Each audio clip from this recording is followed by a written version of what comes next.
vamos ter uma aula diferente. Não, eu não sei tocar absolutamente nada em violão. Hoje nós vamos aprender como calcular tamanhos de amostras para experimentos científicos.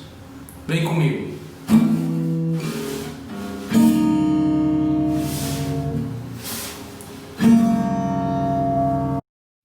Mas antes, vamos ao nosso quiz de hoje.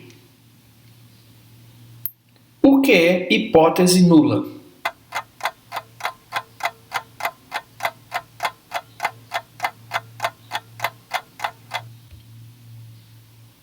O que é a hipótese alternativa?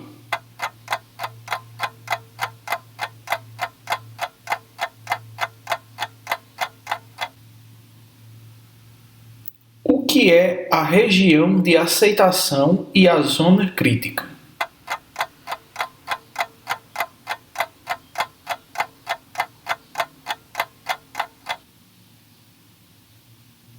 Qual o significado do desvio padrão e do erro padrão da média?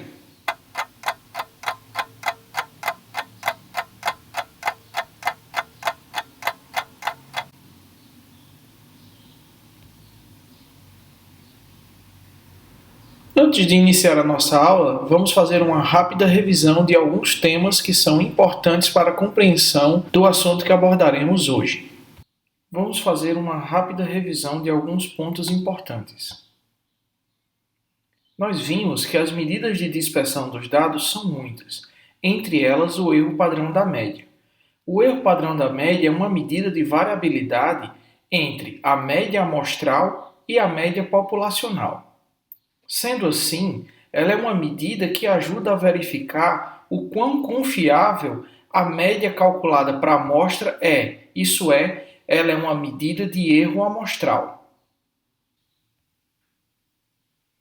Através do erro padrão da média, isso é, do erro amostral, nós podemos estimar o intervalo de confiança para a média populacional a partir da média da amostra calculada.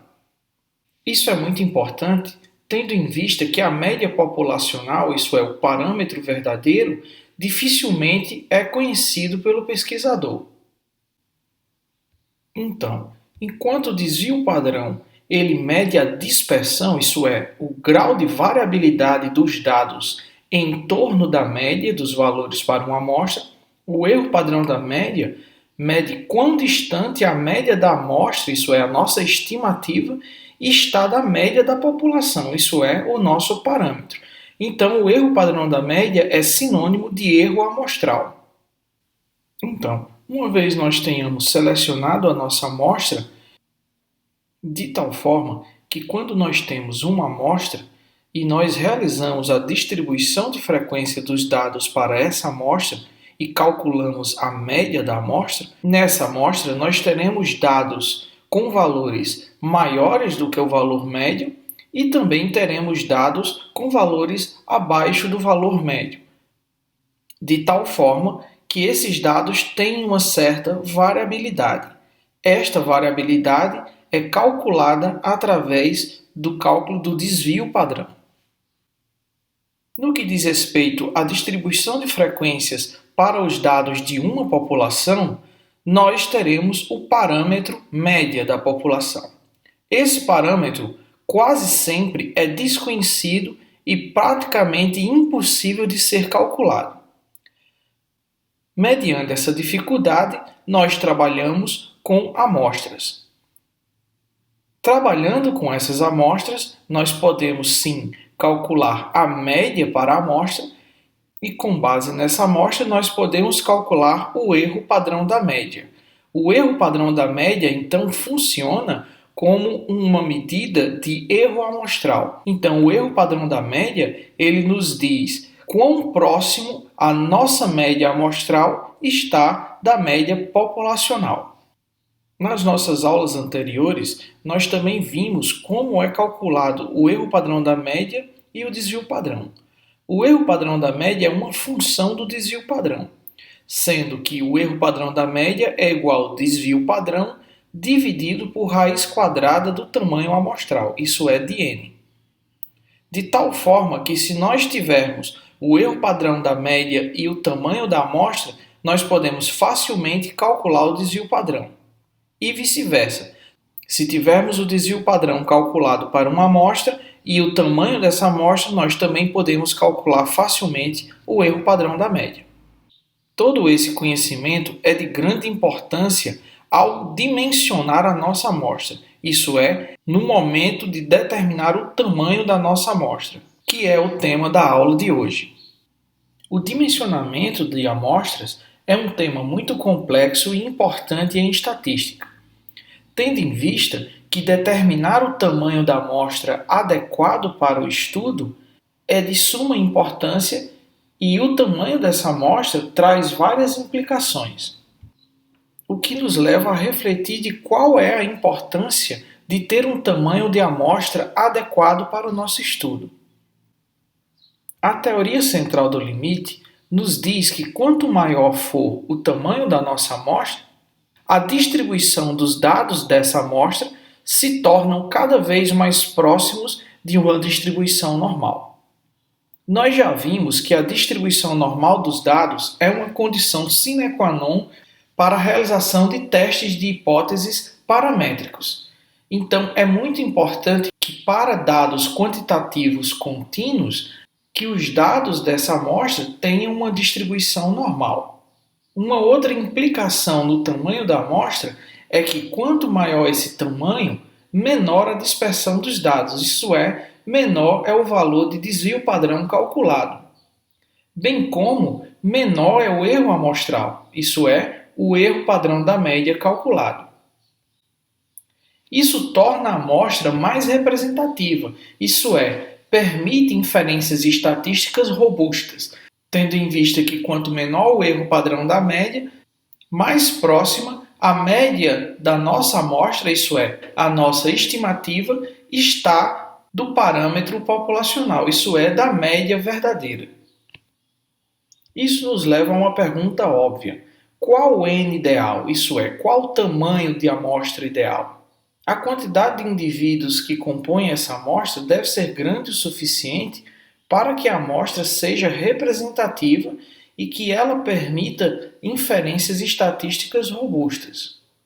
Ao passo que essa amostra deve ser pequena o suficiente para que seja viável trabalhar com essa quantidade de indivíduos e não ferir o princípio dos 3 R's, que é um princípio internacionalmente conhecido, que prevê a redução do uso de animais, a substituição por modelos alternativos e o refinamento de tal forma que os resultados sejam usados ao máximo. Então, como determinar o N para um experimento? Uma coisa que se pode usar é a experiência prévia do pesquisador com aquele tipo específico de protocolo experimental. Essa experiência pode ser o suficiente para que o pesquisador saiba que para um determinado tamanho de amostra é possível fazer inferências estatísticas robustas usando aquele tipo de abordagem do protocolo experimental. Entretanto, isso é muito pouco aceito pelos comitês de bioética, que antes se satisfaziam apenas em se citar artigos já previamente publicados com um tamanho de amostra específico para cada tipo de protocolo.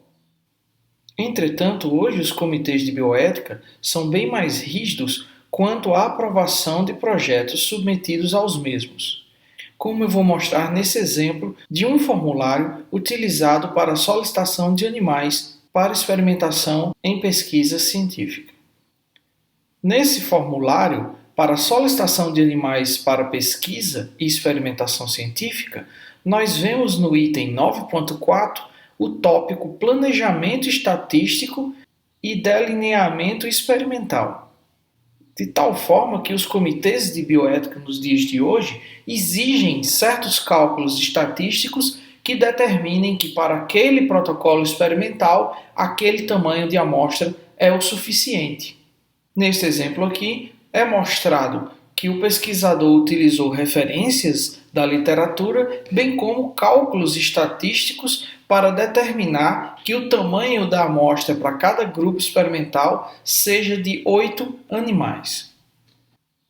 Então, como podemos determinar o tamanho da amostra para um dado experimento? Como vimos, nós temos que usar alguns cálculos matemáticos. Nós podemos fazer esses cálculos matemáticos na mão, isso é, utilizando basicamente calculadoras, caneta e papel. Entretanto, isso é uma atividade muito laboriosa e que foge completamente da utilização moderna de estatística, onde normalmente nós utilizamos softwares e outras plataformas estatísticas para determinar o tamanho desse N para um dado experimento. O uso desses softwares e plataformas estatísticas é mais aconselhado, entretanto, é mais complicado também, porque implica que nós tenhamos um certo conhecimento teórico em estatística para entrarmos com certos parâmetros que são essenciais para a determinação do tamanho amostral. Então vamos lá. Existem alguns passos que são necessários para que nós possamos calcular o N ideal ou determinar o tamanho da nossa amostra. O primeiro passo é saber qual o tamanho da população que nós estamos trabalhando. Existem cálculos para quando essa população é finita, isso é, quando o tamanho da amostra for até 5% do tamanho da população, e existem cálculos para o tamanho da amostra quando essa população é infinita ou ela é muito grande para se trabalhar. O segundo passo é determinar o erro amostral máximo permitido. O erro amostral máximo é a mesma coisa de nível de significância alfa. Nós já vimos em aulas anteriores que o erro padrão máximo que é mais comumente utilizado nos estudos é de 5%. Isso é um alfa de 0,05. O terceiro passo é determinar o intervalo de confiança. Isso é fácil, tendo em vista que o alfa, isso é, o nível de significância, determina automaticamente o intervalo de confiança. Quando optamos por um alfa de 0,01, nós temos um intervalo de confiança de 0,99. Quando optamos por um alfa de 0,05, nós temos o intervalo de confiança de 0,95. E isso é o padrão. Nós já vimos exatamente o porquê que em estatística é mais comum utilizar um alfa de 0,05 e um intervalo de confiança de 95. Entretanto, nós também podemos usar um alfa de 0,1. Isso é um intervalo de confiança de 0,90 ou 90%. Então, 2 desses 3 passos até então são facilmente atingidos, pois nós sempre trabalharemos com o alfa de 0,05 e assim com o intervalo de confiança de 0,95, isso é, de 95%. O quarto passo para determinar o N é determinar o desvio padrão e o z-score para a nossa distribuição de frequências. Nós sabemos que para um intervalo de confiança de 0,9, nós trabalharemos com mais ou menos um desvio padrão, e o nosso z-score vai ser igual a mais ou menos 1,65. Trabalhando com o intervalo de confiança de 0,95, isso é 95%, que é o mais usual em estatística, nós trabalharemos com mais ou menos 2 desvios padrões, ou um z-score de 1,96 para ser mais exato. E trabalhando com o intervalo de confiança de 0,99, isso é 99%, nós trabalharemos com 3 desvios padrões e com um z-score de 2,58. Então, nós já vimos que para calcular esse intervalo de confiança, tudo que nós devemos fazer é multiplicar o desvio padrão calculado por 1,96 e com esse valor final nós adicionamos ao valor da média ou subtraímos do valor da média e aí nós temos o nosso intervalo de confiança. Como pode ser ilustrado graficamente através desse exemplo aqui. Uma coisa é determinar o desvio padrão quando nós já temos uma amostra e podemos fazer os cálculos de distribuição da amostra, bem como o cálculo da média da amostra e, obviamente, o de desvio padrão. Entretanto, nós estamos falando de um cenário onde nós ainda vamos dimensionar a amostra para então fazer o experimento. Então, como é que nós determinaremos um desvio padrão para uma amostra que ainda não existe? Na maioria das vezes, os pesquisadores optam por escolher um desvio padrão de 0,5, isso é 50% de desvio padrão em relação à média. Esse valor considera o pior caso possível. Por isso, utilizá-lo garantirá que o tamanho da amostra é grande o suficiente para que possamos fazer inferências estatísticas. Entretanto, o uso de um desvio padrão de 0,5 implicará em um tamanho amostral, isso é, em um N calculado, muito grande para ser prático. Então, o que podemos fazer? Nós podemos usar referências específicas que utilizaram aquele protocolo experimental de interesse para ter-se uma ideia do que esperar em seus próprios experimentos. Utilizando artigos científicos com aquele protocolo específico, nós devemos focar nas diferenças entre as médias dos grupos controle e experimental e nos desvios padrões calculados nesses artigos. O interessante aqui é tratar tudo como percentual, isso é, em vez de focarmos nos valores próprios de médias e desvios padrão, nós converteremos isso tudo em percentual, para termos ideia de como a variabilidade em termos de desvio padrão se apresenta para essas amostras. Um outro ponto é que nós devemos escolher trabalhos que já foram publicados que demonstram haver uma diferença significativa quando se compara o grupo controle com o grupo experimental, para nós termos ideia de que tamanho de amostra é o suficiente para a detecção de uma diferença significativa. Então, revisando até aqui, nós temos 4 passos necessários para determinar, isso é, para calcular o tamanho da nossa amostra. 1. Saber se a população é finita ou infinita. 2. Determinar o erro padrão máximo admitido. Nós já vimos que usualmente nós usamos um alfa de 0,05. Nós permitiremos um erro amostral máximo de 5%. 3. Determinar um intervalo de confiança. Nós também já vimos que se nós escolhermos um alfa de 0,05, o nosso intervalo de confiança será de 0,95, isso é 95%, e o nosso z-score será 1,96 vezes esse desvio padrão. E por último, determinar qual desvio padrão, qual o valor de desvio padrão. Esse que talvez seja o ponto mais crítico, tendo em vista que nós ainda não temos a nossa amostra e ainda não podemos calcular uma estimativa de desvio padrão. Então nós temos 2 fórmulas que podem ser utilizadas para o cálculo do tamanho da amostra. Ambas fórmulas trabalhando com a estimativa de média para a população. Quando a população é infinita, a fórmula que utilizamos é essa, onde o tamanho da amostra é igual ao z-score multiplicado pelo desvio padrão da população dividido pelo erro máximo amostral permitido, tudo isso elevado ao quadrado. Veja que quando nós utilizamos essa fórmula para determinar o tamanho de uma amostra para uma população infinita, nós já temos pelo menos 2 desses valores determinados. Um é o z-score, porque se nós trabalharmos com um nível de significância de 0,05, nós teremos um intervalo de 0,95, isso é 95%, e nós sabemos que o nosso z-score é de 1,96. O erro máximo amostral permitido nós também já determinamos. Se usamos um alfa de 0,05, esse é o mesmo valor que nós utilizaremos no erro máximo amostral. De tal forma que o valor que nos falta é justamente o desvio padrão da população. Para uma população infinita, esse desvio padrão pode ser estimado de 2 formas. Por uma aproximação, onde se sabe que o desvio padrão é mais ou menos igual à amplitude dividido por 4.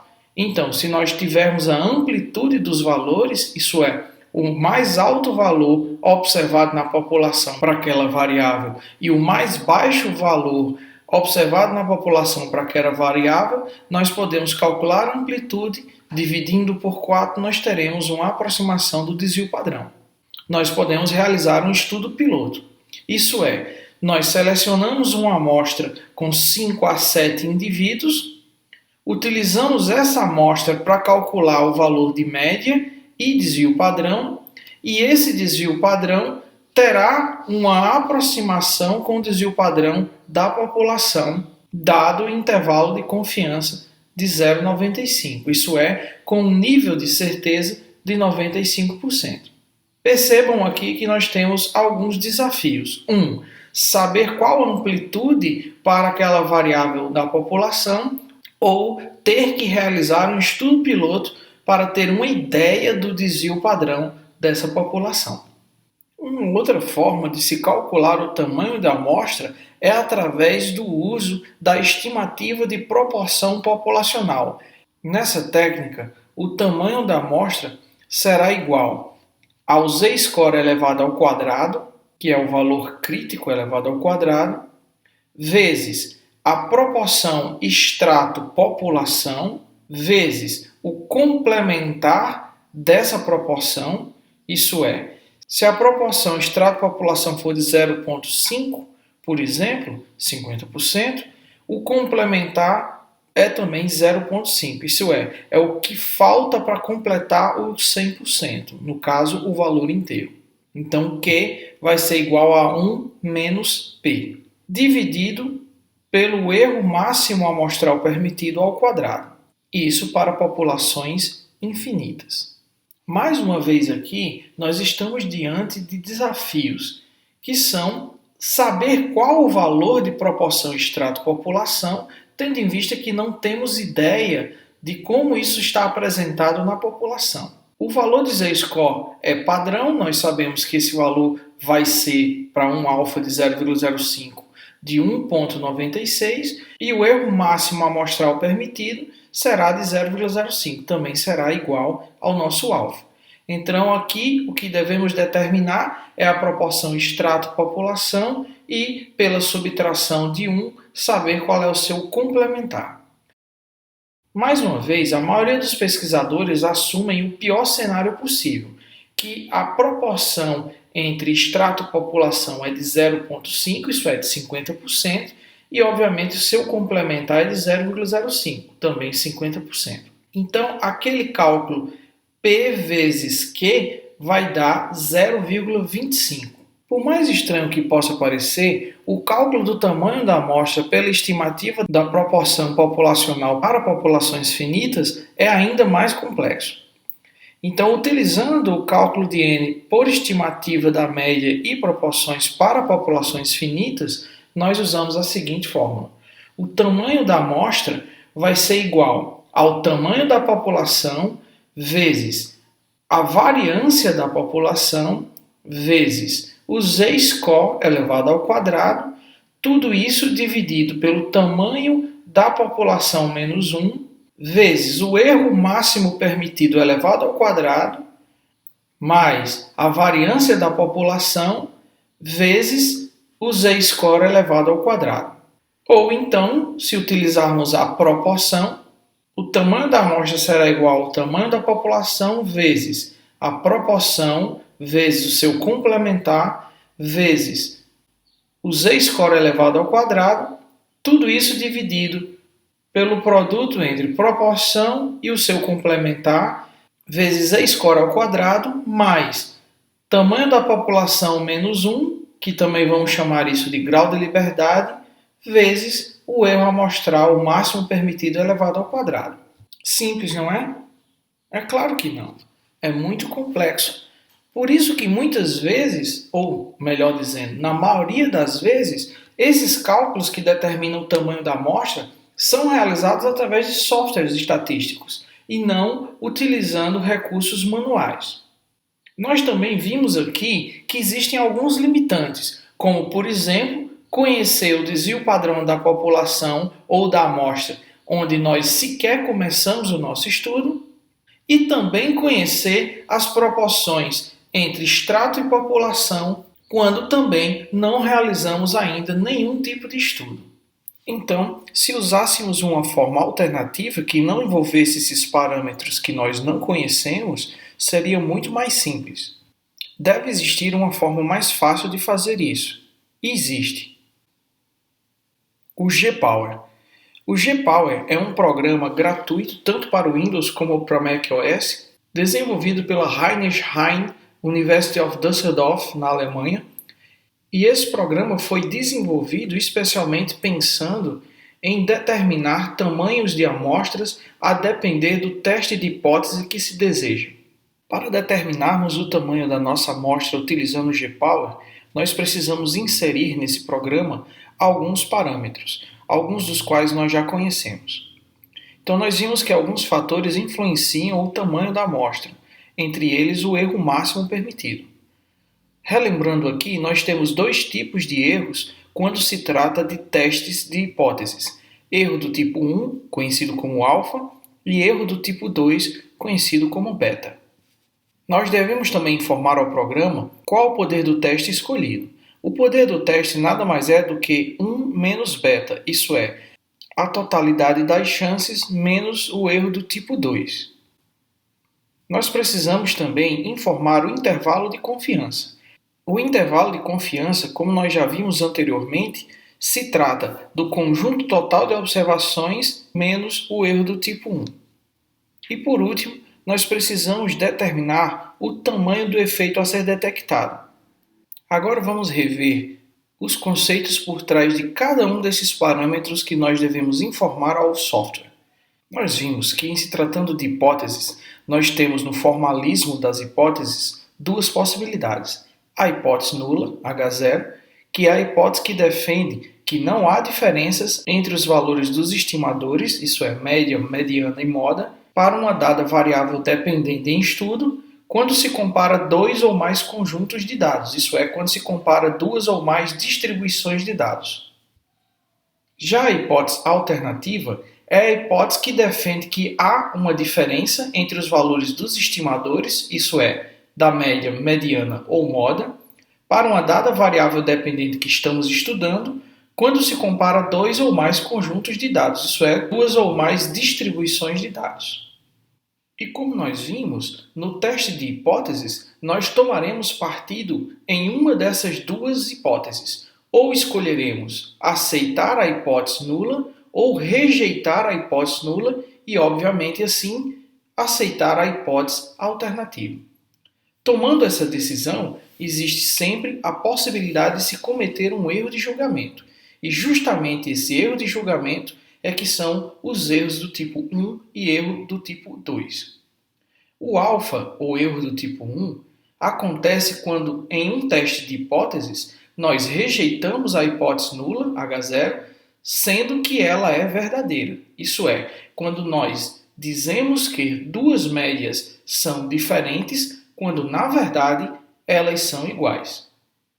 Já o erro do tipo 2, ou beta, ocorre quando em um teste de hipóteses nós aceitamos a hipótese nula, sendo que ela é falsa. Isso é, nós afirmamos que duas médias são iguais, quando na verdade essas médias apresentam uma diferença significante.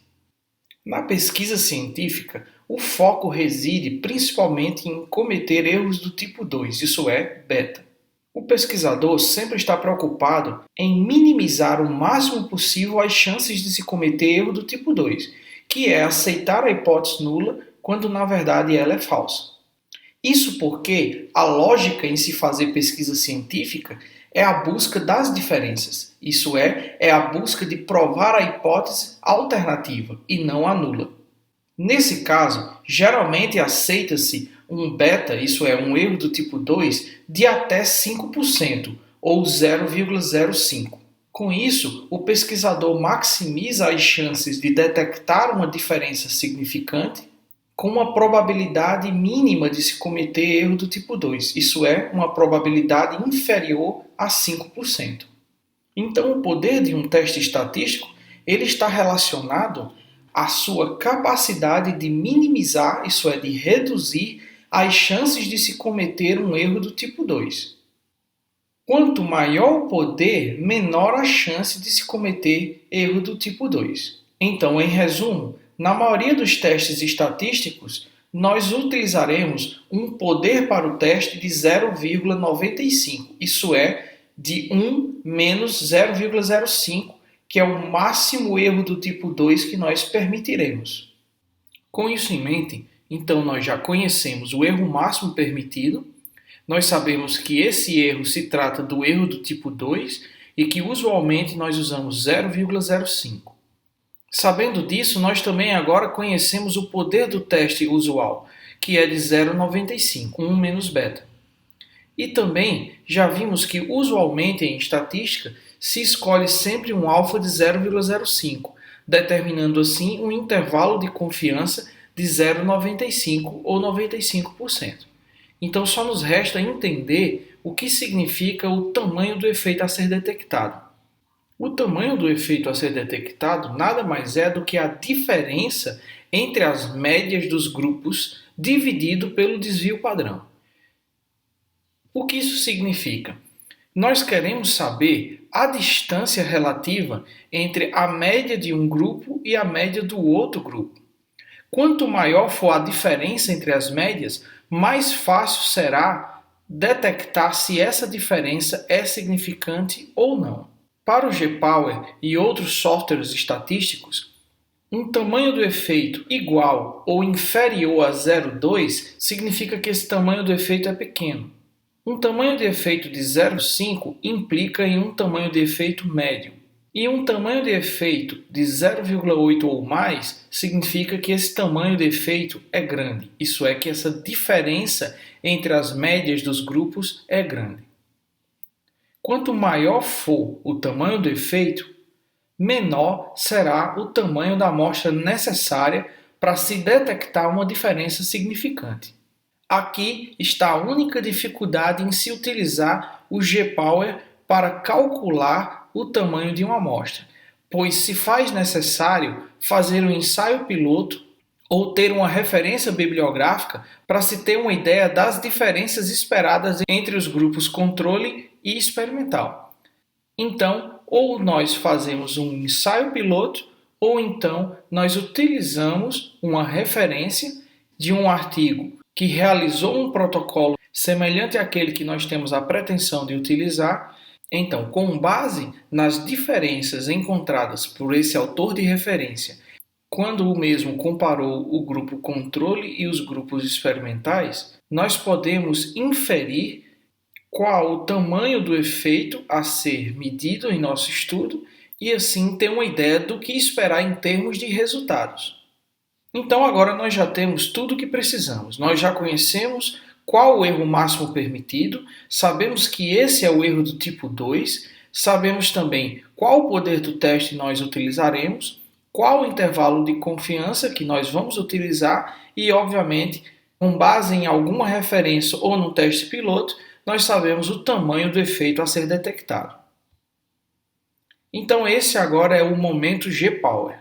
Hoje, usando o Gpower, nós vamos calcular o tamanho de amostras para alguns protocolos experimentais específicos. Então, o que faremos hoje? Nós vamos calcular o tamanho amostral baseado no teste que nós queremos utilizar. Então, vamos dar um exemplo usando o teste TD-Student, não pareado, e um outro exemplo utilizando a Nova-Wayne. No primeiro teste, o teste TD-Student, nós vamos comparar dois grupos de dados, isso é, duas distribuições distintas, enquanto que a ANOVA nos serve para comparar 3 ou mais distribuições de dados distintas. Então, para calcular o tamanho da amostra baseado no teste que nós queremos utilizar, nós temos que partir de duas premissas. A premissa 1 é que você já tenha realizado um estudo piloto, e com esse estudo piloto, você já sabe mais ou menos o tamanho do efeito esperado. Caso você não tenha feito isso, partimos da premissa número 2, que você encontre na literatura um estudo cujo autor tenha realizado um protocolo semelhante àquele que você tem intenção, e com base nos dados publicados, nós calcularemos o tamanho da amostra mínimo necessário para que essas diferenças em nossos estudos possam ser detectadas e computadas como sendo significantes. Então imaginem um cenário onde eu, como pesquisador, pretendo trabalhar com relaxamento do músculo liso de corpo cavernoso de rato. E minha intenção é trabalhar com uma substância que pretensamente gera relaxamento no corpo cavernoso. Imagine que o parâmetro que me interessa é o efeito máximo, isso é, a capacidade máxima dessa substância relaxar o corpo cavernoso. E que eu vou comparar o efeito máximo obtido por essa substância teste com o grupo controle, através da utilização de um teste T de Student não pareado. Partindo da premissa que eu não realizei um estudo piloto, o que eu posso fazer para calcular o tamanho da amostra para um protocolo com essas características? Eu posso recorrer à literatura. Aqui eu utilizo o exemplo de um artigo de Leite e colaboradores, onde eles caracterizaram farmacologicamente o efeito relaxante induzido pela adrenomedulina em músculo liso do corpo cavernoso de ratos. Uma das primeiras coisas que eu devo buscar no artigo é como foi feita a análise estatística. Aqui os autores me informam que os dados foram apresentados como média mais erro padrão da média. Eles realizaram testes T de Student e análise de variância ANOVA para detectar se houveram ou não diferenças significantes nesse trabalho. Ao ler o trabalho, eu percebo que na tabela 1 foi realizado um ensaio utilizando o corpo cavernoso de ratos, onde o efeito relaxante da adrenomedulina foi comparado na situação controle versus na presença de vários inibidores diferentes. Percebam que nas duas primeiras linhas dessa tabela, eu já tenho o efeito da adrenomedulina na condição controle, isso é, na ausência de qualquer inibidor, e na condição na presença de L-name. Percebam também que os valores são de 53,9 mais ou menos 2,5 em termos de erro padrão da média para a situação controle, e na presença do L-name, esse efeito máximo foi de 38,6 mais ou menos 2,8 em termos de erro padrão da média. Percebam também a presença do asterisco, cujo significado é que houve a comparação entre o grupo controle e L-name e que essas diferenças entre os valores das médias são consideradas significativas. Logo, o que o autor fez aqui foi comparar os efeitos máximos obtidos das duas curvas concentração-resposta na ausência e presença do L-name. Se essa é a minha intenção, então eu posso utilizar esses dados publicados pelo autor para ter uma ideia de a partir de qual tamanho de efeito eu devo esperar uma diferença significativa entre os meus valores. E com isso também calcular o tamanho da amostra para a realização desse protocolo. Entretanto, é interessante que vocês comecem a enxergar isso em termos de percentual relativo. Isso é, converter os efeitos coletados nos artigos científicos em percentual. Nesse caso aqui, eu vou inferir que 53,9, que foi o efeito máximo na ausência de qualquer inibidor, vai ser o meu 100%. 2,5, que foi o erro padrão da média obtido para esse grupo, eu vou usar uma regra de 3 e eu vou descobrir que isso equivale a 4,6%. Já para o valor de 38,6, eu vou relativizar isso em relação ao meu controle e esse valor agora significa 71,6%. Então o que significa? Que na presença do L-name eu tive uma redução no efeito máximo de 29,4%. Relativizo também o erro padrão da média de 2,8 em relação ao 100%, obtendo assim 5,2%. Então eu terei dois conjuntos de dados. Um, onde a média foi 100% mais ou menos 4,6%, e na presença da L-name 71,6% mais ou menos 5,2%. Então o que eu fiz foi relativizar isso do ponto de vista matemático. Com base nesses valores, e sabendo que é necessário o desvio padrão e não o erro padrão da média para se trabalhar com G-Power, eu vou converter erros padrões em desvios padrões. Isso é simples, tendo em vista que existe uma relação direta entre o desvio padrão e o erro padrão da média. Para calcular o desvio padrão com base no erro padrão da média, tudo que eu preciso fazer é multiplicar esse erro padrão da média pela raiz quadrada de n, isso é, pela raiz quadrada do tamanho da amostra. No caso aqui, o n foi 6, observado aqui no valor 6 entre parênteses no final das duas linhas. Então, para o primeiro conjunto, cujo erro foi de 4,6, eu vou multiplicar 4,6 por raiz quadrada de 6 e o valor encontrado foi de 11,3. Então, agora eu tenho o meu desvio padrão. Para o segundo conjunto, isso é, na presença de LNM, o erro foi de 5,2%. Vezes raiz quadrada de 6, eu tenho um valor de desvio padrão de 12,7.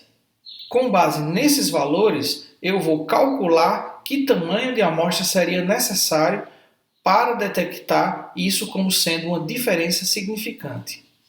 Essa é a tela de boas-vindas do G-Power. Então, eu tenho um programa bastante enxuto. Aqui eu vou selecionar a família do teste que eu pretendo, que tipo de teste específico eu pretendo realizar, e aqui eu seleciono que tipo de análise eu vou querer. Nesse campo aqui do G-Power é onde eu informo ao programa se eu vou ter uma análise do tipo one-tail ou two-tail, o tamanho do efeito, isso sim é muito importante, a probabilidade de se cometer erro do tipo alfa, isso é, erro do tipo 1, o máximo que eu vou determinar, e aqui o poder do teste. Então, o que eu farei? A minha intenção é comparar médias de grupos. Então, eu vou aqui em médias, vou selecionar quantos grupos me interessam, ou que tipo de comparação. Então, para essas primeiras aqui, eu tenho basicamente o teste T de Student. Para um grupo, sendo para dados paramétricos ou não paramétricos, com o teste Wilcoxon. Para dois grupos dependentes, isso é, para dois grupos pareados. Dois grupos pareados sendo para variáveis não paramétricas, no caso Wilcoxon. Dois grupos de dados independentes, que é a minha intenção, é o teste T independente, é o teste T não pareado. E aqui, quando eu tenho essa opção de dois grupos independentes, sendo que a variável ela é não paramétrica. Então, a minha intenção é fazer um teste T não pareado, com variáveis paramétricas, então é aqui que eu vou escolher. Quando eu escolho aqui, a família de testes é teste T, e aqui eu tenho diferenças entre duas médias ou dois conjuntos de médias independentes. No tipo de análise que me interessa, eu vou ter algumas opções. Entretanto, logo a primeira, que é a priori, ele vai computar o tamanho da amostra necessária, dado o alfa, isso é, o erro do tipo 1 selecionado, o poder do teste selecionado e o tamanho do efeito. Minha próxima escolha é selecionar two-tailed, porque eu vou permitir que as minhas regiões críticas tanto possam ser localizadas acima do valor médio, como também abaixo do valor médio, como nós já vimos na aula de distribuição de dados. O tamanho do efeito é aquilo que eu vou determinar com base nos dados de leite colaboradores. O erro máximo permitido do tipo 1 vai ser de 0,05, assim como nós vimos, que é padrão. O poder do teste vai ser de 0,95, como também nós já vimos, que isso é um padrão, então eu não vou alterar isso. O que eu preciso agora é determinar o tamanho do efeito. Para determinar o tamanho do efeito, eu clico aqui e ele vai me dar duas opções. Na primeira opção, eu tratarei de médias de dois grupos quando o desvio padrão é igual para os dois grupos. Isso aqui eu uso quando eu vou realizar um teste T pareado. Isso é um teste T onde eu só tenho um grupo numa condição antes e depois, de tal forma que o desvio padrão dos elementos desse grupo é o mesmo nas duas condições. Nessa opção aqui, eu vou selecionar quando eu tenho a média de dois grupos e cada grupo tem o seu desvio padrão específico. Então, eu vou preencher esse campo aqui conforme os dados de leite. Então, no conjunto controle, eu vou colocar a minha média como sendo 100%. Isso tem apenas a intenção de vocês relativizarem aquilo que estão observando e enxergarem isso em termos de percentual absoluto. Já a média na condição experimental, isso é, na presença de LNAME, foi de 71,6. Então, nesse ponto aqui, eu coloco 71,6. O desvio padrão calculado para o grupo 1 foi de 11,3. E o desvio padrão calculado para o grupo 2, isso é, na presença de LNAME, foi de 12,7. Com base nesses dados, eu posso calcular um tamanho de efeito, que foi de 2,3. E posso, usando esse botão aqui, transferir esse valor de 2,3 para essa caixa aqui. Então, clicando aqui, vocês vejam que esse valor de 2,36 vem para cá. Com isso, eu calculei o tamanho do efeito. Com base no erro máximo permitido e no poder do teste, eu venho aqui e seleciono calcular.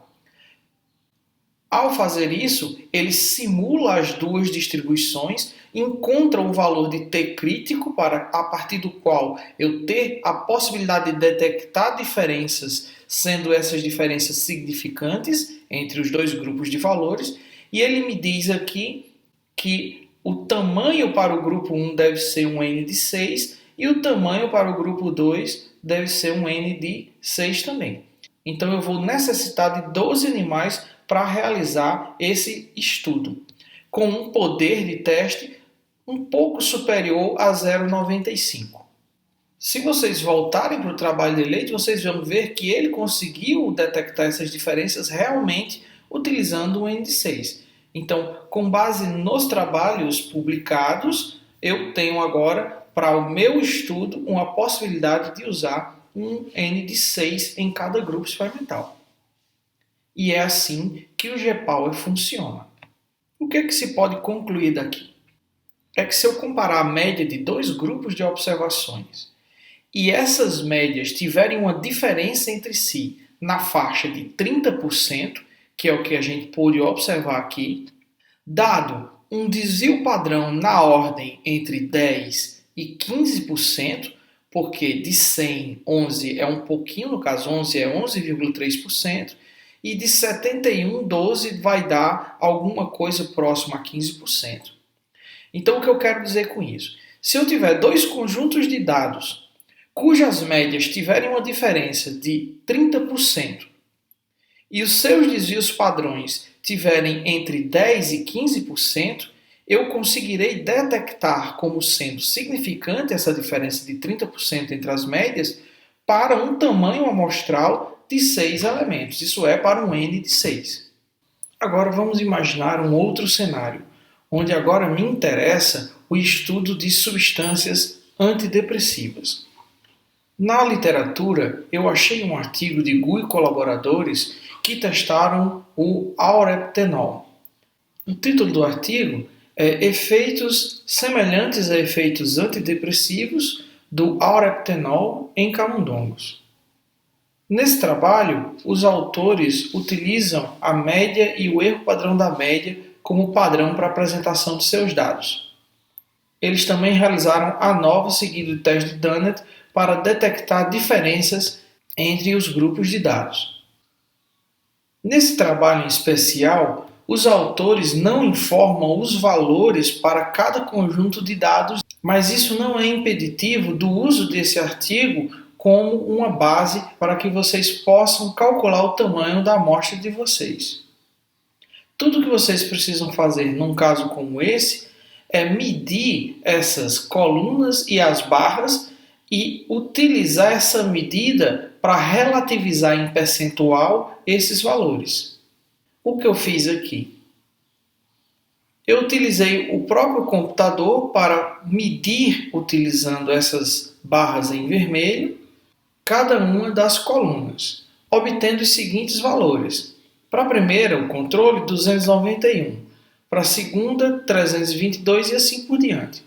O que eu fiz foi relativizar isso em percentual. Então, o meu controle vai ser 100% e os demais vão ter valores de 82,4, 74,4, 61,1 e 54,2. O mesmo foi feito com as barras de erro. Então, eu medi as barras de erro e obtive os seguintes valores: 32, 27, 23, 29 e 24.